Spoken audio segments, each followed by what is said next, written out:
guys, pababa na ako kasi uuwi na dahil hindi ko naman nagawa yung kailangan ko dahil reservation. Kasi I claim yung money to Palawan, LBC or company, but the company said I can't claim the money because it's too big amount. So they have to reserve my request to claim the big amount. So, ganon, kailangan ko bumalik bukas. And then the Palawan is yun nga, cut off, naka-shutdown daw ang kanilang system, so they can't release the money. Oh my God, kaya ako, bababa na lang. Magpaikot-ikot sa baba. O diba? Sasakay na lang ako ng tren. Yung kumakalimbang tren yan eh. Yung pambata na tren. O diba? Para ma-enjoy ko naman yung moment ko habang nandito sa Robinson. Hindi yun. Okay. So, gano'n na lang. Sasakay muna ako ng tren dito. Tren ng pambata. Ayan na. Sasakayin kaya ako. Hindi na ako bata. Di ba, isip bata naman ako. Yung yan. Nangaalok ng massage. Eh, mga, ano yan eh, nakakatakot ma-scam.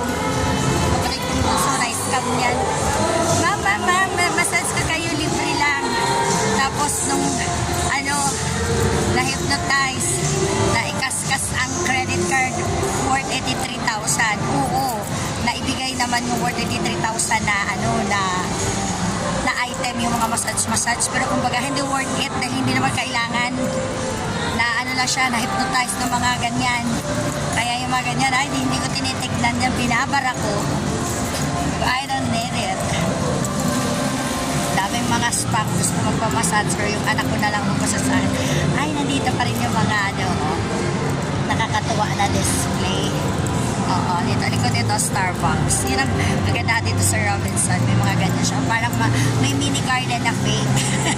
Fake. Kasi dito, may giraffe. Diba? Pero si giraffe, ay, giraffe ba yan? Lion. Si lion fake. Pero, kahit pa paano natutuwa ako sa kanila. Diba? Ang ko lang naman, makapag-long form video ako. Dahil yung mga ginawa kong video kanina, puro mga short video. So, kahit pa paano, makagawa ko ilang seconds lang, mabubuo ko na siya. And then, bahala na kung anong gagawin ko pagkatapos nito. Kasi nga, siyempre, yaman lang din na nandito ako. Kailangan mayroong ganap. O, diba? Merong ganap talaga. So, pupunta wala ako doon. Titigil-tigil ako kung anong meron. Madilim na sa labas dito. So, kailangan makatingin, masarap ang Krispy Kreme.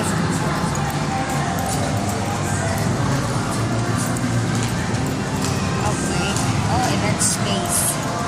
Ay, yun. Labas na ka ng Bye!